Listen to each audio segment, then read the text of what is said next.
Welcome to this journey into one of the darkest and least remembered tragedies of the Missouri Ozarks. Before we get started, let me know in the comments where you're listening from and what time of day or night you've come across this story. Our case begins in 1912 in the quiet little town of Ellsworth Creek, tucked away in the Ozark Hills. What happened there inside the Taney County Courthouse on a cold November morning would be systematically erased from history, whispered about for years, and eventually banned from textbooks altogether. Locals would later call it simply the Silence, an event that claimed 17 lives. But the chilling part wasn't only the loss of life. It was the careful, deliberate effort to wipe every trace of it from memory. According to a bundle of hidden records uncovered in 1965. During a renovation of the county archives, the massacre occurred on November 12, 1912, during what should have been an ordinary court session. Judge Everett Holcomb was presiding over a land dispute between the powerful Keller family and several local farmers. The courtroom was packed that morning, but by noon 17 people were dead. No gunshots were reported, no screams, not even a struggle. Just silence. Whatever took place in that courthouse has never been explained. The fragments of evidence that did survive hint at something much bigger than a simple act of violence. They suggest a collective decision to erase the truth and bury the town's shame alongside the victims. The Taney County Historical Society has no mention of the event. The local newspapers from November 1912 are missing entirely. Even the cemetery markers from that time are suspicious, with gravestones showing only names, but no dates. It's as if time itself stopped for Ellsworth Creek that day. The mystery first came back to light in 1962, when Professor Martin Whitaker from the University of Missouri stumbled across a series of strange letters in the estate of Harold Keller, grandson of Silas Keller, one of the central figures in the courthouse dispute. Those letters drove Whitaker into a years-long obsession that cost him his career, his family, and perhaps his sanity. The records he discovered have since vanished. Testimonies have been denied. Buildings have been renamed or demolished. All that remains is this fragile account pieced together from fragments of hidden truth. Ellsworth Creek doesn't appear on modern maps anymore. The few people left in nearby towns refuse to acknowledge its existence, and the dirt road leading to its ruins has long been swallowed by the thick Ozark forest. Still, the story survives in scattered documents, private journals, and the haunted memories of those who never forgot. As we step into this concealed tragedy, remember that some doors once opened can never be closed, and some knowledge once gained can never be unlearned. The massacre at the Ellsworth Creek Courthouse isn't only about what happened that November day in 1912. It's also about what happens when a community decides certain truths must stay buried. The Keller family name still carries weight in Taney County today. Their descendants became respected business owners, politicians, and leaders. But none of them have ever spoken publicly about the courthouse or the silence that followed. When this investigation reached her doorstep in 1968, the last surviving Keller of that generation, Margaret Keller Wilson, then 89 years old, offered only one cryptic reply before closing her door. Some silences protect the living, not the dead. And with that, the trail went cold. The story of Ellsworth Creek does not begin with the massacre itself, but with a community already divided, a courthouse built on contested land, and a judge whose loyalties were far from impartial. The true horror of Ellsworth Creek is not just what happened inside the courthouse walls that November morning in 1912, but in what was left undone, the questions never asked, the justice never served, and the truth that was carefully buried. This is the account of the Ellsworth Creek Courthouse Massacre, the day when silence became the only witness to horror. In the summer of 1912, Ellsworth Creek was a town of just over 2,000 people, tucked in a narrow valley between two Ozark ridges. The community had once boomed briefly during the mining surge of the 1880s before settling into a quieter agricultural life. Main Street held the essentials, the Harmon family's general store, a post office that doubled as the telegraph office, Wils's Hardware and Farm Supply, the first bank of Ellsworth Creek, controlled by the Keller family, and the Crown Hotel, a stopover for traveling salesmen and the occasional tourist. The courthouse that would become the site of tragedy had been built only 7 years earlier. County records show the original courthouse burned in 1902 under circumstances deemed accidental, though suspicions lingered. The new building, completed in 1905, stood at the north end of Main Street. Constructed of locally quarried limestone with tall windows and a modest dome, it contained 2 courtrooms, administrative offices, and a basement unusually large for its purpose, officially labeled only as storage and records. Curiously, the courthouse sat on land donated by Silas Keller, patriarch of the county's wealthiest family. According to the deed of transfer signed in March of 1903, the land was given in perpetuity for justice and governance. Yet it carried a peculiar clause stating that, should the property ever cease serving that purpose, ownership would revert back to the Kellers. At the time, the Keller family lived 3 miles outside of town in a sprawling Victorian home on 200 acres of farmland. Silas, then 67, and his wife Eleanor, 58, were the heads of the family. Their sons, James, 42, and Vincent, 38, managed much of the family's timber and mining business. Vincent lived there with his wife Catherine, 29, and their 3 young children.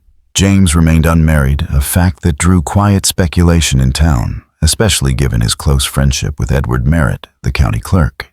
The Kellers' influence stood in sharp contrast to the families of the Eastern Valley. The Prestons, Caldwells, Hardings, and others, who had settled the region decades earlier and carved out farms ranging from 20 to 80 acres. In the drought-stricken summer of 1912, these families were desperate. Records from Springfield show rainfall was less than half the yearly average between April and August, leaving fields barren and water scarce. Their survival depended on natural springs located on a disputed 400-acre tract along Ellsworth Creek. The farmers argued that this land had been common ground for generations. The Kellers countered with a deed dated 1897, proving they had purchased it from the railroad. Those springs, now more valuable than gold, became the center of the courtroom battle. Presiding over the case was Judge Everett Holcomb, appointed to the bench in 1909, following the sudden death of Judge William Hammond. Official bar records describe Holcomb as competent, but otherwise unremarkable. What they do not reveal, but what local church registries confirm, is that Holcomb's wife Mary was a cousin of Catherine Keller, Vincent's young wife. This quiet connection cast a shadow over the trial before it even began. But no official record ever acknowledged the conflict of interest. As the trial date drew near, the entire town seemed to hold its breath. The weekly Ellsworth Creek Gazette, long since defunct and with its archives reportedly lost in a 1931 flood, printed only a short note. Tensions remain high. Sheriff Allen has requested additional deputies for the proceedings. What the townspeople could not have known was that this case carried secrets buried far deeper than a simple land dispute. Secrets tied to the old mining camps, to disappearances from the 1890s that were never explained, and to a sealed section of the courthouse basement that on paper didn't even exist. November 12, 1912 broke cold and gray. Records list the temperature at 38 degrees with a light drizzle hanging over the valley. The courthouse was set to open at 8, with testimony to begin at 9. By 7:30, a small crowd was already gathering in the chill, according to the later testimony of Howard Price, the town's only taxi driver. Price's statement, recorded in 1962 but later retracted, described dropping off Vincent Keller and his wife Catherine around 8:15. They didn't look worried, he recalled. Vincent was talking about some new building project, almost excited. Catherine never said a word. She just stared straight ahead. That was the last time I ever saw either of them alive. The clearest record of who was present that morning comes not from official archives, but from the personal papers of court clerk Edward Merritt, discovered after his death in 1954. According to his docket, those inside included Judge Everett Holcomb, Clerk Edward Merritt himself, Sheriff Thomas Allen, with deputies William Davis and Jack Morris, and the attorneys Hugh Blackwood from Springfield representing the Kellers and Daniel Foster, a local lawyer representing the farming families. The plaintiffs were led by patriarch Silas Keller, while the defendants included Thomas Preston Joseph Caldwell and Elijah Harding.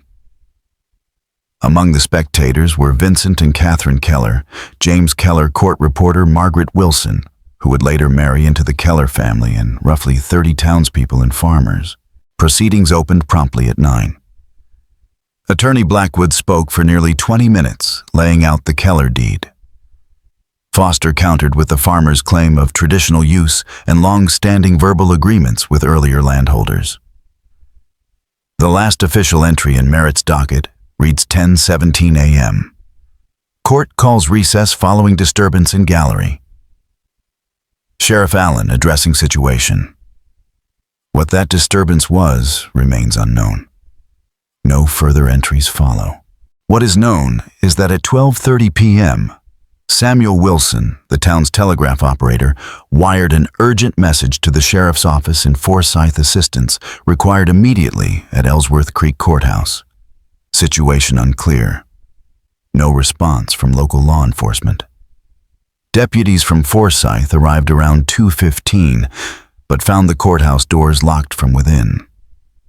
Outside, they encountered a visibly shaken Edward Merritt, who told them, "It's been handled. There's no need for outside involvement." The deputies turned back without entering. No official report was ever filed. No deaths were recorded in the county register that day, despite mounting evidence suggesting otherwise. The first sign that something terrible had indeed occurred came not from the authorities, but from the private diary of Emily Harmon, wife of the general store owner, who wrote simply, "The courthouse bells rang, but no one came out." The diary of Emily Harmon contains one of the few first-hand glimpses into what followed. On November 13, 1912, she wrote only a single line, "Store closed today." George says we're not to speak of it ever. God forgive us all. In the weeks that followed, the Ellsworth Creek Gazette carried on as though nothing had happened. Its pages were filled with routine notices, farm reports, and advertisements. But quietly, businesses like Wils's Hardware, the Crown Hotel, and the Harmon General Store closed their doors without explanation. It wasn't until December 3, 1912, that the Gazette finally broke its silence. In the smallest of notices, it stated, "The case of Keller versus Preston et al. Has been resolved privately to the satisfaction of all parties.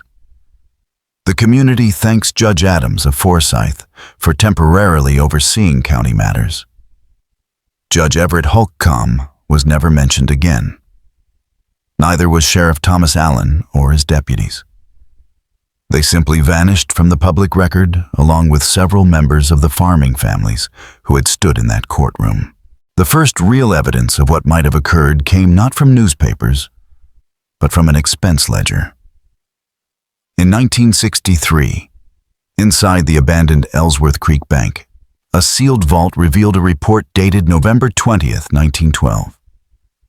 It detailed payments made by Silas Keller to a St. Louis cleaning company, a carpentry firm for courthouse repairs, and large sums to 6 families marked only as settlement in full. Within weeks, life in Ellsworth Creek seemed to resume. A new judge, a new sheriff, and fresh clerks took office. The courthouse reopened, The land dispute was never mentioned again, but in the cemetery, a new row of 17 graves appeared.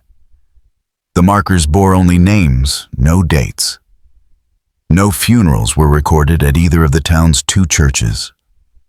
Whatever had happened inside the courthouse, the silence that followed was absolute. By January 1913, just 2 months after the massacre, the Keller family began to reposition itself. Property records show Silas Keller transferred the family home and most of their local holdings to his son James. Vincent's widow, Catherine, left Ellsworth Creek with her children settling in St. Louis, where her maiden name begins to appear in city directories through the 1920s. Silas and his wife Eleanor departed for Europe in February of 1913 aboard the RMS Mauritania. Passenger manifests trace their movements across hotels in London, Paris, and Vienna through 1916, after which their names vanished completely. James Keller remained behind, running the family business. Bank ledgers reveal that under his control, the Kellers shifted their focus away from the Ozarks, investing instead in ventures in St. Louis, Kansas City, and Chicago. By 1920, Ellsworth Creek was little more than a footnote in the family's history. The most revealing glimpse into this period comes from a 1915 letter James wrote to his sister-in-law, Catherine, later discovered among her belongings after her death in 1958. In it, he reassured her, "The arrangement continues to hold. The new judge is amenable to our interests, and the sheriff understands his role perfectly. Edward sends his regards and assures me the basement room remains secured. No one asks questions anymore. I sometimes walk the streets of Ellsworth Creek and wonder how perfectly its people have trained themselves to forget. Perhaps in time I too will learn the trick, though my sleep remains haunted by dreams. Father was right about one thing. Silence does grow easier with practice." In the years after the courthouse incident, the farming families who had stood against the Kellers all but vanished. County records reveal that the Preston farm was sold in December 1912 to a corporation called Ozark Holdings, later exposed as nothing more than a Keller shell company. The Caldwell and Harding lands followed soon after, quietly transferred in early 1913. The most striking change came in 1917, when the creek that gave the town its name was dammed, creating a reservoir that swallowed the disputed bottomland. The project was approved by the county commissioners with no public hearings and financed by unnamed private investors. The resulting Lake Ellsworth drew fishermen and summer tourists, a new attraction, masking the ground it drowned. Meanwhile, the courthouse itself was renovated in 1914. Permit signed by none other than Edward Merritt, now elevated to county administrator, cited basement reinforcements and new ventilation systems. Whatever secrets that building held, they were being carefully buried deeper. Through the 1920s, Ellsworth Creek looked like any small Ozark town. The 1920 census listed 1,273 residents, a decline from before 1912. But not catastrophic. New families moved in, never suspecting what lay hidden beneath their quiet streets. The silence itself had become the town's defining trait, an unspoken pact that certain questions were never to be asked. It was this silence that drew Professor Martin Whittaker to Ellsworth Creek half a century later. In his journal, he wrote, "It's not what they say, but what they refuse to say. Not the stories they tell, but the stories they won't. The absence speaks volumes. Ellsworth Creek doesn't just have secrets. It is a secret." But the silence nearly cracked 2 decades earlier. In the spring of 1934, a 12-year-old girl named Alice Thornton made a startling discovery. Her family had moved to Ellsworth Creek in 1925. And one day, while playing along the shore of Lake Ellsworth during a dry season, she found the water unusually low. Poking around the exposed foundation of an old structure, Alice uncovered a large metal box wedged between the rocks. Inside was a leather-bound journal. The name on the inside cover, Sheriff Thomas Allen, the very man who had disappeared without a trace after the courthouse incident. The journal covered January to November 10th, 1912, just 2 days before the massacre. What it contained was chilling. On October 15th, 1912, Allen wrote, "Merritt showed me what they found in the old mine shaft today. He says the judge already knows. I don't see how we can allow the case to proceed now. But J.K. insists delaying it will only raise more questions. The farmers cannot be allowed access to that land under any circumstances. What lies beneath must remain buried for all our sakes." An earlier entry from September 3rd spoke of escalating threats. Second letter delivered to the Keller house today. This one mentioned bones that speak of betrayal. Vincent is worried someone from the mining days has returned. Silas insists it's farmer intimidation, but I'm not convinced. There's something in the way Preston watches the courthouse when he thinks no one sees him.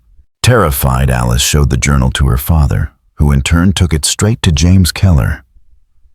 According to Alice, her father returned home pale and shaken, telling the family they would be moving to Springfield at once. Within the week, the Thorntons were gone, leaving most of their belongings behind. The journal disappeared as well, until 1958, when it surfaced anonymously in the archives of the University of Missouri. That forgotten journal was what first drew Professor Whitaker to Ellsworth Creek. It was the thread that unraveled the silence. By then, the town was already in slow decline, its secrets preserved under water, stone, and fear. The Great Depression struck Ellsworth Creek with particular force, and by the 1940 census, the population had dropped to just over 1,000. The courthouse, once the pride of the town, was crumbling. Only the first floor remained in use, a shell of the imposing structure it had once been. When James Keller died in 1947, he left no heirs. His will turned over most of the family's remaining properties to the county, except for the parcel containing Lake Ellsworth and a 500-yard buffer around its shores. That land was placed into a private trust with strict instructions that it never be sold or developed. Even stranger was the clause concerning the courthouse. Keller directed that $50,000 be held in perpetuity for its maintenance, with particular attention to the security and preservation of the basement level, which is to remain sealed and accessible only to authorized county personnel. Despite this endowment, the building continued to decay. By 1955, all county offices had been moved to Forsyth, leaving the courthouse abandoned, its windows boarded and its limestone facade stained and crumbling. Children told stories of eerie sounds coming from within, tales that their parents dismissed, but always with an unusual edge of urgency, as if denial was more than habit, it was duty. Ellsworth Creek might have faded quietly into obscurity if not for what happened in the spring of 1962. That March, the Missouri Highway Department began surveying land for a new state highway just east of town. During soil testing, workers unearthed what appeared to be a mass grave. Dozens of human remains were recovered. The Taney County Sheriff's Office initially treated the site as a crime scene, but within 2 days, the investigation was abruptly shut down when state officials intervened, citing historical significance. The bones were taken to Jefferson City by the State Archaeological Office, and no report was ever issued about their analysis or their final disposition. When later inquiries were made, including by Professor Martin Whitaker, state offices claimed no such records had ever existed. For Whitaker, then a rising history professor at the University of Missouri, the discovery was the spark that pulled him to Ellsworth Creek. He had been researching episodes of civil unrest in rural Missouri when he stumbled across vague, incomplete references to the town. The more he looked, the more he found nothing, missing records, unexplained silences, gaps where history should have been. His journals, recovered after his disappearance in 1968, reveal the growing scope of his obsession.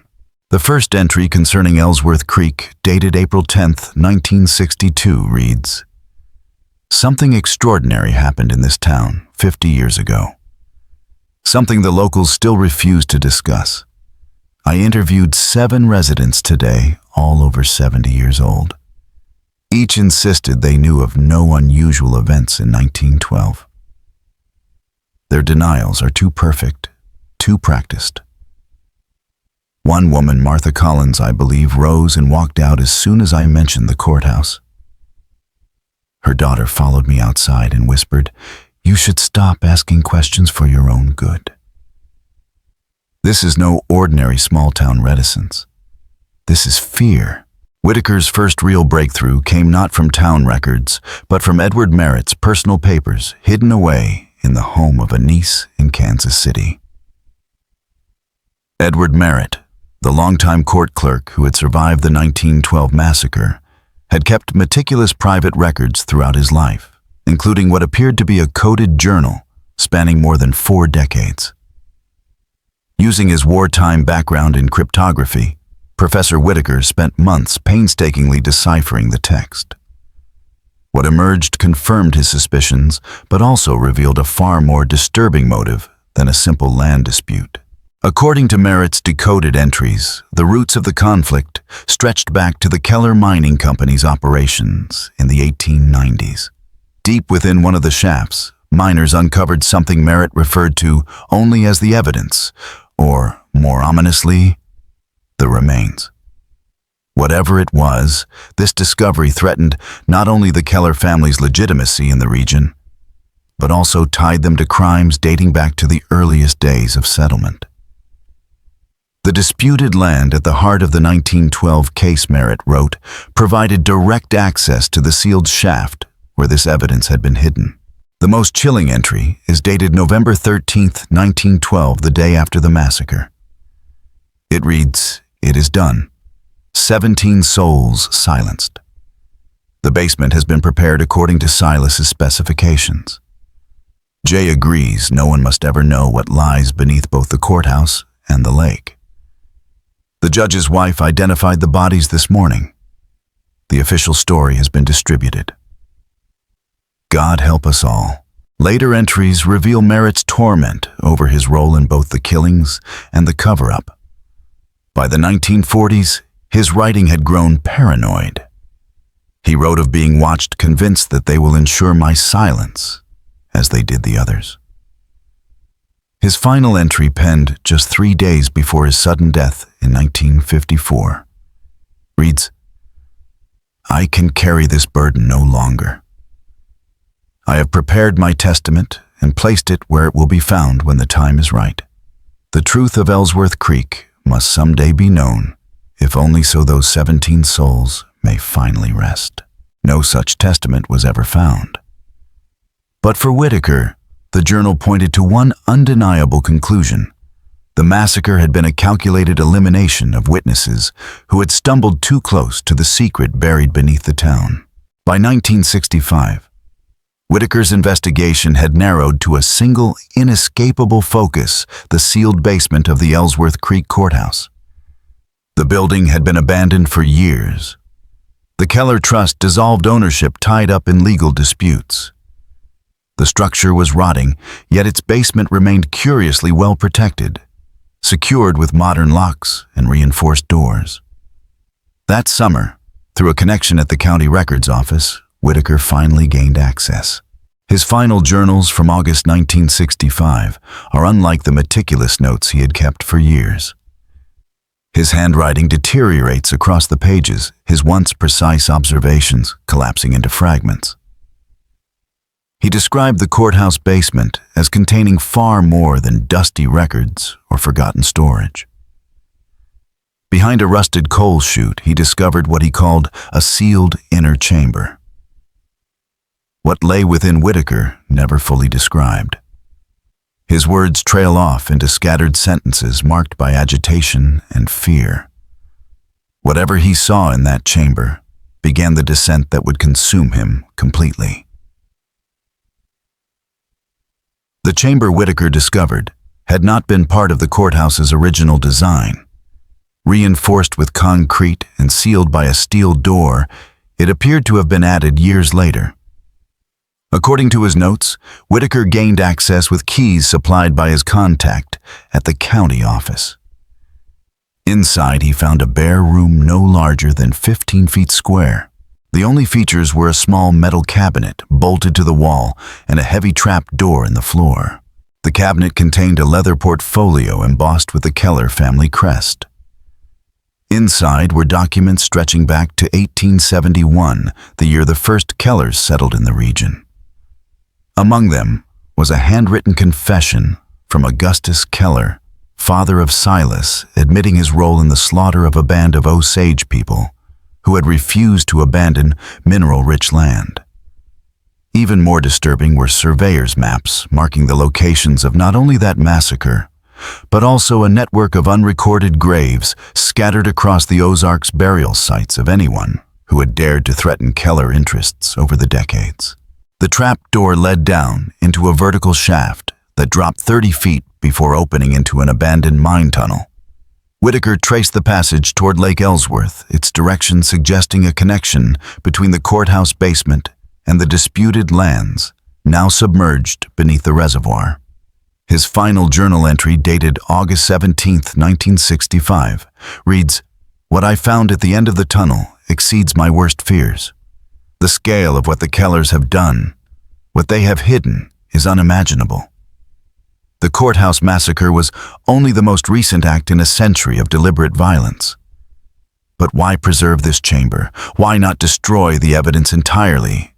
Unless they still return here. Unless whatever lies beneath the lake requires their continued attention. I'm going back tomorrow with proper equipment. The truth must be documented whatever the cost." There is no evidence that Whitaker ever returned. On August 18th, a fire of unknown origin tore through the courthouse, collapsing the first floor into the basement. County records dismissed it as accidental, possibly caused by vagrants using the building for shelter. Yet the timing was impossible to ignore. After that night, Whitaker was never the same. Colleagues at the university noted his increasing paranoia, his erratic lectures, and his sudden withdrawal from teaching. By early 1966, he had abandoned campus life entirely, moving into a small cabin near the ruins of Ellsworth Creek.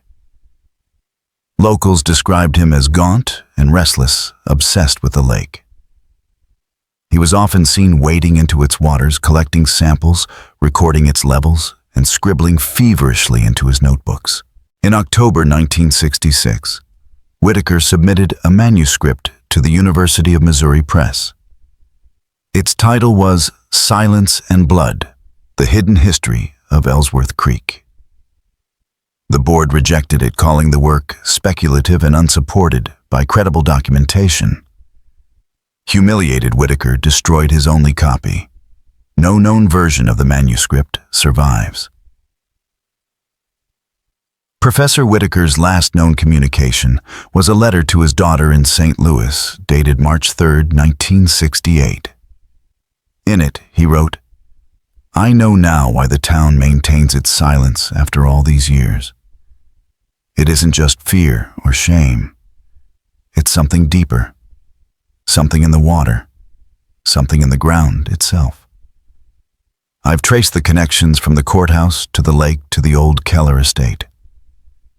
They are all connected both underground and metaphorically. What happened in 1912 was only one episode in a pattern that has existed since the first settlers arrived. I must finish this investigation for all our sakes. If you don't hear from me by the end of the month, send the package I left with you to the address enclosed. Tell no one else." The package was never sent. Concerned by the tone of her father's letter, Whitaker's daughter traveled to the Ozarks to check on him, only to find his cabin empty. His journals, photographs, and research materials were gone. The only thing left was a single torn journal page bearing a cryptic note. "The water is rising. They're opening the tunnels again." On April 12, 1968, Martin Whitaker was declared missing. The sheriff's office claimed to have conducted a thorough search, but no trace of the professor was ever found. The case was quietly closed after 2 weeks, with authorities suggesting Whitaker had suffered a breakdown and left voluntarily. It might have ended there, just another missing person, swallowed by the Ozarks, had it not been for the spring floods of 1969. Heavy rain swelled Lake Ellsworth beyond the dam's capacity, flooding the surrounding lowlands and washing out roads and farmland. When the waters receded, they revealed foundations of old structures, long submerged ghosts of the valley that had been drowned half a century earlier. Among them was a yawning mine shaft, its timber supports still visible, despite decades underwater. The Springfield News Leader published a feature on June 2, 1969, under the headline, "Ghosts of Lake Ellsworth." Reporter Robert Hawkins interviewed longtime residents, but found them tight-lipped. When asked about Ellsworth Creek's past, he wrote locals show an unusual reluctance to speak. One elderly man, who would not give his name, said only that some things are better left where they lay underwater and underground. Following the article's publication, Hawkins began receiving anonymous calls and letters. Most were vague fragments of rumor and half-truths. But one package stood apart. Inside were several pages that appeared to have been torn from Edward Merritt's long missing testament. These pages, later turned over to state authorities, provided the most damning account yet of the courthouse massacre. According to Merritt's words, the violence erupted when Thomas Preston confronted Judge Holcomb with proof that the Keller's deed was a forgery. Preston had located original survey markers and records showing the land was communally owned long before the Kellers arrived. Even worse, he claimed to have unearthed human remains while digging a well bones that bore marks of violence which he believed were tied to the disappearance of Osage families in the 1870s.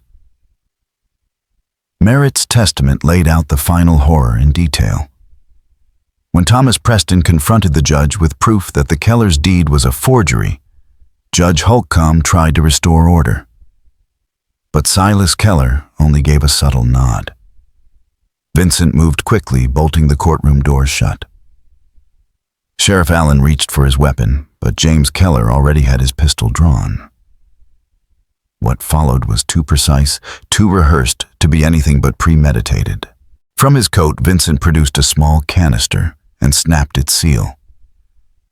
A strange mist spilled out, not smoke exactly, but something that clung to the skin, something that seemed to seep directly through the pores. Within moments, those closest to him began to seize. They tried to scream, but no sound came. Whatever was in the mist locked their throats even as their eyes remained wide and aware. 17 people collapsed in that room. The judge, the sheriff, his deputies, the farmers, their families, and even Catherine Keller, who had clearly not been told of the plan. She died alongside them, her gaze fixed in silent shock. Merritt wrote that he watched from behind his desk, powerless, as the courtroom fell still in less than a minute. When it was done, Silas calmly instructed James to open the windows. The mist drifted away as quickly as it had appeared, leaving no trace. Silas turned to Merritt then and said, "Mr. Merritt, your continued employment and your continued existence depend entirely on your discretion regarding today's unfortunate incident. I trust we understand one another." That night, the bodies were taken to the basement chamber that had been prepared beforehand. What happened to them afterward, Merritt did not record, though he hinted darkly that the damming of Ellsworth Creek may have served a more sinister purpose than water supply or tourism. Decades later, when journalist Robert Hawkins published fragments of Merritt's testament in 1969, the investigation ended almost as quickly as it had begun. The Springfield News Leader received a cease and desist order from a powerful St. Louis law firm representing unnamed regional interests. Hawkins was reassigned to sports. His notes and the recovered pages were handed to state police. But when he asked about them 6 months later, he was told they had been misplaced during a reorganization. By year's end, rising waters had once again submerged the foundations beneath Lake Ellsworth. The brief glimpse into the valley's buried history was gone, swallowed up in silence. Authorities posted no trespassing signs around the lake, citing vague environmental concerns. By 1970, Ellsworth Creek had withered to just 86 residents, most of them elderly. The last store closed in 1974. 6 years later, the town was officially unincorporated, its streets and buildings surrendered to the forest. The courthouse ruins were demolished in 1972 under the guise of beautification. The lake remains, though it has been renamed Ozark Memorial Lake, its original identity erased. The Keller family name still circulates in regional business and politics, though no direct descendants remain in the Ozarks. Their wealth was absorbed into foundations and corporations, their origins scrubbed clean through generations of careful management. What truly happened inside the Ellsworth Creek Courthouse on November 12, 1912, may never be fully known. 17 victims erased from records, their graves unmarked, their voices stifled, were silenced by a conspiracy that spanned generations. Yet fragments of their story endure in scattered testimonies, in the reluctant memories of those who dared to whisper, and in the questions that continue to haunt the Ozark Hills. Perhaps the most disturbing truth is not the massacre itself, but the way an entire community agreed to bury it, proving that sometimes silence is the loudest accomplice of all. How does an entire town agree to forget? What price is paid for such a silence? And what happens to that silence when the last person who remembers the truth is gone? In the dense forests that have reclaimed Ellsworth Creek, hikers sometimes speak of unsettling moments when all sound vanishes. No birds, no insects, not even the rustle of leaves in the wind. Only silence. Those who keep count say the hush lasts exactly 17 minutes. And then the world exhales again. Local guides scoff, calling it coincidence or nerves. Yet some refuse to lead tours near the old town site, especially in November, when the silence is said to weigh heaviest. The last living witness to the courthouse massacre was Margaret Keller Wilson, once the young court reporter who sat near the judge that fateful morning. She lived until 1971, spared some whispered because of her later marriage into the Keller family. In her final years, slipping into dementia, she murmured to her caregivers about faces that could not scream and a silence that filled the room like smoke. They dismissed it as delirium. But after her death, a sealed envelope was found among her possessions. Its instructions were simple: to be opened when the lake runs dry. Her grandson burned it, unopened, saying only, "Some doors should remain closed. Perhaps those doors will stay shut. Perhaps not." The land remembers what people bury, and water never truly forgets what it covers. In the silence of the Ozark forests, 17 voices wait to be heard. For those who seek the truth of the Ellsworth Creek Courthouse massacre, a warning silence is not always the absence of sound. Sometimes it is the presence of something else, something that moves and breathes in the empty spaces, something that lingers in the shadows between thoughts. The town that chose to forget may have disappeared, but its silence remains. And silence spreads page by page, whisper by whisper, even now. The Ellsworth Creek story does not end in 1912, nor with Whitaker's disappearance. In fact, every attempt to investigate only seemed to uncover new layers of unease. One of the most chilling accounts came from Harold Jenkins, a former deputy in Tenney County, who served from 1948 until 1962. In an interview recorded in 1967, but never broadcast, Jenkins described an incident during the spring floods of 1952. According to Jenkins, high water had forced the temporary closure of the highway near Lake Ellsworth. He and another deputy were assigned to patrol the area to prevent looting of stranded homes. One evening, as they passed the flooded shoreline, Jenkins saw a wooden beam jutting from the water wedged into the bank. Thinking it was debris, he waded closer. What he found was not driftwood, but the collapsed mouth of a shaft half hidden beneath the waterline. Inside, he swore he heard voices, faint, muffled like people speaking from behind thick walls. At first, he thought survivors had been trapped by the flooding. But when he stepped closer, the voices ceased instantly, and in their place came an oppressive silence that made the air feel heavy. He backed away and reported it to his superior, who told him never to mention it again. The next day, the shaft had disappeared beneath rising water. Jenkins said he never returned to the lake. In the same interview, he admitted he had seen things in town that convinced him the official history of Ellsworth Creek was a lie.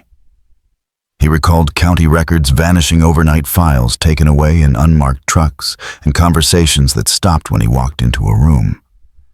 It was like everybody knew, Jenkins said, and they were all just waiting their turn to forget. As the decades passed, folklore layered itself over fact. Local children dared one another to swim to the middle of the lake on November 12th, claiming you could feel hands reaching up from below. Fishermen told of pulling nets heavy with bones, only to be warned to throw them back before sunrise. A few whispered that the silence wasn't natural at all, that it was a kind of toll, a price still being paid. And yet scattered documents and hidden journals suggest that beneath the ghost stories lies a truth darker than myth. Whitaker believed the tunnels beneath the courthouse connected directly to those beneath the Keller estate and possibly beyond. If Merritt's testament is to be trusted, the Kellers used those underground passages for decades, not just to hide bodies, but for something more ritualistic. Survey maps hinted at sites across the region where land was quietly bought, fenced off, and left unused, always near mineral deposits or water sources. And always those lands became tied to sudden disappearances, unsolved murders, or accidents left unexplained. Each generation, the silence of Ellsworth Creek seemed to tighten until the town itself ceased to exist. Its streets vanished under trees. Its courthouse became rubble. Its lake was renamed, its history erased. Yet the silence persists. It surfaces in forgotten documents, in letters hidden in attics, in the memories of those who lived long enough to slip and speak when their minds grew weak. Some believe Whitaker's missing research still exists. That the package he entrusted to his daughter, or perhaps copies he made, remain hidden, waiting to be found. Others claim that what he discovered was too dangerous, too corrosive, and that even if the evidence surfaced, no one would believe it. After all, how does one prove a conspiracy of silence? Perhaps the better question is not whether Ellsworth Creek's secrets can ever be proven, but whether they should. We got a call about something washing up on the shore of Lake Ellsworth, Harold Jenkins recalled. This was during that big flood, when the water rose nearly 15 feet above normal. Sheriff Collins and I drove out, figuring we'd find a deer or some old farm equipment. Jenkins paused for a long 30 seconds before continuing. What we found instead was a metal container. It looked like an old steamer trunk, but built of thick-gauge steel. The flood had ripped it loose from somewhere and pushed it up against a stand of sycamores near the old dam.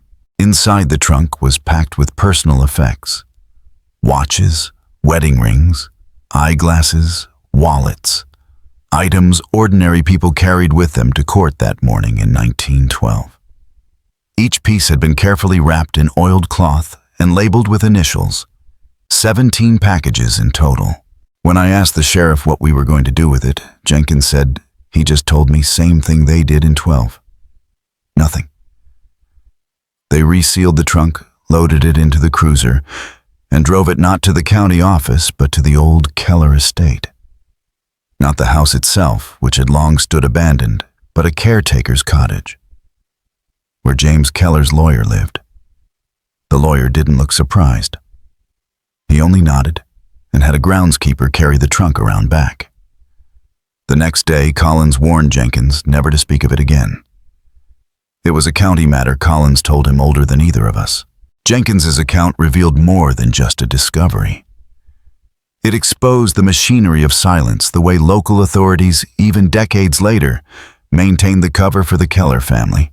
It also showed that the 17 victims were not only erased, but stripped of their identities, their belongings preserved as a grotesque inventory of lives extinguished. Evidence of the conspiracy's reach surfaced again in 1963. A retired postmaster from a neighboring town revealed that for decades after the massacre, mail for the Preston Caldwell Harding and other families was still being delivered. The recipient was a post office box registered to the Keller Mining Company. The arrangement had begun in December 1912 and continued until James Keller's death in 1947. Letters were answered in forgeries, money orders cashed, address changes filed. An entire paper trail was manufactured to give the impression that these families had simply moved away. But perhaps the most disturbing revelations come not from paper records, but from the last fragmented notes of Professor Whitaker. His research suggests that what lay beneath Ellsworth Creek was far older and far darker than any family feud or land dispute. Geological surveys from the 1880s described abandoned shafts that produced only modest amounts of lead and zinc. Yet Whitaker uncovered signs that these reports had been falsified. The Kellers, it seemed, had found something else in those depths, something worth killing to conceal. Both Merritt's coded journal and Whitaker's recovered notes made cryptic references to the remains and to ongoing activity in the sealed mines. Midnight excavations, specimens moved under guard, chambers altered and reinforced. Scattered descriptions pointed to something unsettlingly ancient. Pre-Columbian remains unlike any recognized culture. Artifacts with no connection to indigenous design. And most troubling evidence of practices inconsistent with known human societies. The creation of Lake Ellsworth in 1917 begins to look different in this light. On the surface, it was presented as a water project and tourist attraction. In truth, it sealed away access to whatever had been discovered in those shafts. James Keller's will, with its strange clause forbidding sale or development around the lake, reads less like stewardship and more like a permanent quarantine. Even then, the silence was not complete. Locals whispered of strange phenomena at the lake. Fishermen reported unusual currents that tugged their boats toward the center. Campers claimed to hear voices carried on the night air.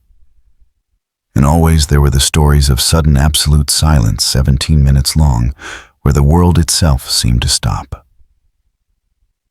Reports from the lake over the years speak of strange phenomena. Sudden temperature shifts, low rumbles and hollow knocks rising from beneath the surface. Periods when the water cleared to an unnatural transparency, revealing stone foundations and forgotten timbers that had been hidden for half a century. One fisherman, well into his 80s, swore that on moonless nights the lake gave off a faint glow, a soft luminescence like swamp gas catching fire, except there was no light to catch. Water samples taken by Professor Whitaker and tested at the university lab showed chemical signatures foreign to Ozark streams. Trace amounts of rare earth metals, organic compounds that couldn't be identified at the time. His notes suggest he sent more complete samples to a lab in Chicago, but no record of the results has ever surfaced. The connections between the courthouse massacre and the lake sharpen with every surviving fragment. The land under dispute in 1912 included not only the future reservoir, but also one of the main entrances to the old mining network. Thomas Preston's discovery of bones while digging a well. There suggests he may have stumbled onto evidence either of the Kellers' earlier crimes or of something far older. The sealed chamber beneath the courthouse seems to have been more than a hiding place. It functioned as a disposal site for the massacre victims, but also as a hidden gateway to the tunnels leading beneath the valley. Whitaker's descriptions of a shaft running toward the lake imply a deliberately engineered system, one that allowed the Kellers to move undetected between the courthouse, the mine entrances, and the drowned lands. Most unsettling is Merritt's note that the victims were prepared before being moved. The choice of word has fueled speculation that the massacre was not only about silencing dissent, but about supplying something beneath the lake with bodies. If true, the courthouse killings may have been ritual in purpose, their silence not just practical, but essential. In the years after Whitaker vanished, others tried to follow his path. None came as close. A graduate student from St. Louis University reported being shadowed by unmarked vehicles during her 1972 fieldwork and abandoned her thesis. In 1976, a Kansas City journalist claimed his notes were stolen 3 times from his hotel. By 1980, a filmmaker attempting to document the ruins found his cameras repeatedly failed whenever pointed at the lake. He quit the project after a near-fatal car accident weeks later. By the mid-1980s, Ellsworth Creek had been reclaimed by forest. The lake remained managed by a private conservation trust that strictly limited access. The old town site was absorbed into Mark Twain National Forest, with no signposts or plaques acknowledging its existence. County maps erased its name.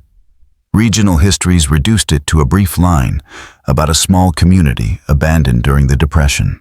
The silence had done its work. The erasure was nearly complete. Still, fragments of truth persist in strayed documents, in the hesitant recollections of aging descendants, and in the unnatural hush that clings to the forest around the vanished town. In 1994, an extreme drought lowered Lake Ellsworth to record levels, exposing once more the ghostly foundations beneath the water. A forest ranger on patrol reported finding an opening that appeared to lead directly into the old mine system. Following protocol, he notified the Department of Natural Resources. But when he returned the next day with state officials, the opening had been sealed with freshly poured concrete. No record of the work appeared in county or state logs. When he pressed the matter, the ranger was told the site had been addressed by private landowners with historical claims to subsurface rights. That incident makes clear that even 80 years after the massacre, someone or something still watched over Ellsworth Creek, still guarding its silence. But the question lingers, who continues this work now that the Keller family has long since vanished? The last formal attempt to investigate came in 2002, led by Dr. Eleanor Tanner, a forensic anthropologist studying patterns of violence in rural America. Drawn to Ellsworth Creek by whispers of missing records and unmarked graves, she used ground-penetrating radar to survey the area around the former courthouse. Her preliminary findings, published quietly in an academic journal, identified several anomalies consistent with burial sites roughly a mile from where the courthouse once stood. Before Tanner could begin excavation, however, the land was suddenly purchased by the Ozark Heritage Foundation, a nonprofit that quickly declared the site a protected woodland sanctuary where no soil disturbance would be permitted. Later, financial records revealed the foundation's primary funding came from a trust established in the will of Margaret Keller Wilson, the last living witness of the massacre who died in 1971. Tanner's research permits were revoked. Her grant was canceled, and every legal avenue she pursued was blocked by what she later described as institutional resistance at every level. In her final article on the subject, she wrote, "The Ellsworth Creek case is not merely an historical murder mystery. It is a multi-generational conspiracy of silence, maintained through legal maneuvering, economic influence, and perhaps more direct forms of intimidation. What is unclear is why such extraordinary efforts continue nearly a century later, and who exactly is directing them now. That question, who guards the silence, remains the central puzzle. The Keller family, as it once existed, is gone. The town itself has been erased from maps. Nearly every first-hand witness is dead. Yet the machinery of concealment continues to grind on, quietly efficient, unyielding. One theory first suggested in Whitaker's notes is that the Kellers passed their secret upward-handing responsibility to a corporation, a government bureau, or a private institution with the power to shield Ellsworth Creek indefinitely. Whitaker speculated that what was uncovered in those mines may have held scientific, historical, or even strategic value far beyond a family's private interest. But there is another possibility, one more unsettling still. Perhaps the silence is not about what was found, but about what was done with it. Both Merritt's testament and Whitaker's scattered notes contain vague but chilling references to experiments, procedures, and continuing operations within the subterranean chambers. If the Kellers were not simply concealing a discovery, but actively exploiting it, then the need for secrecy would not fade with time. It would grow. Perhaps most unsettling of all is Whitaker's final suggestion that the silence of Ellsworth Creek may no longer need protectors. His last journal entries hint that whatever lies beneath the lake possesses its own agency, its own influence, ensuring the silence continues. This could explain why so many investigations collapse, why evidence consistently disappears, and why even the memory of the town seems to dissolve, as if it never existed. In 2008, a hydrological survey of the Ozark watershed recorded anomalies at Lake Ellsworth. Sensors detected water temperatures and chemical profiles that differed sharply from surrounding lakes. More disturbing still, subaudible vibrations pulsed from beneath the lake bed patterns, described by one researcher as nearly linguistic in their rhythm. Before the data could be fully analyzed, the study was abruptly discontinued. The raw files were lost during a server migration, and when a FOIA request was filed years later, the official response stated that no such study had ever been conducted. The centennial of the massacre passed in November 2012 without a word. No marker stands for the 17 who died. No memorial acknowledges the town erased from the record. The only public mention came in an obscure folklore journal, which published an article titled "The Town That Chose to Forget Collective Silence in the Ozarks." One elderly Tenney County resident asked about Ellsworth Creek gave a response that chills even in print. Some silences are just silences, empty spaces where sound should be. But the silence around that place is different. It's full of something that doesn't want to be heard. That difference, that sense of silence as presence rather than absence, may be the truest description of the Ellsworth Creek horror. What happened in 1912 is not only a tragedy buried beneath water and stone, but an act of suppression that seems to live on, shaping the land, the people, and even the memory of what once stood there. Today, visitors will find no trace of Ellsworth Creek on maps. The lake, renamed Ozark Memorial, is listed as a minor recreational site with restricted access. The forest has reclaimed what was once a town. Though sharp eyes can still find its ghostly outlines, a line of trees following the shape of an old street, the faint rectangle of a foundation, the circular sag of a filled-in well. The courthouse itself, once the heart of the community, now lies beneath a grove of oaks, their age suggesting they were planted after the building's demolition. Nothing sets this ground apart from the surrounding forest, save a curious stillness. Birdsong softens. Wind seems to falter. A hush lingers in the air, unnatural heavy. One hiker in 2018 claimed to stumble upon a clearing near this site, where the ground had sunk, exposing what looked like the corner of a stone structure beneath. When he returned the next day with a camera, the depression was gone, filled and smoothed over with fresh soil and pine needles. No storms had passed. No maintenance crews were scheduled. The earth itself seemed to have sealed the breach, and so the last tether to those events may rest with Thomas Keller Wilson, great-grandson of Margaret Keller Wilson and current trustee of the family foundation. His organization still controls several parcels of land around the lake. Beyond that, little is known. Requests for interviews have been declined. Property boundaries remain closely monitored. The silence, it seems, is still being guarded. More than a century has passed since 17 people died in a courthouse without screams. The town is gone, its records erased, its people scattered. Yet the silence endures an active force, waiting, watching, filling the void where truth should be.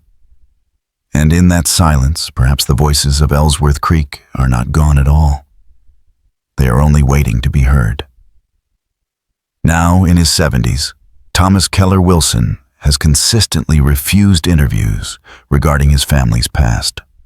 Public records confirm that he returns to the Ozarks only once a year for exactly 3 days before resuming his life in Boston.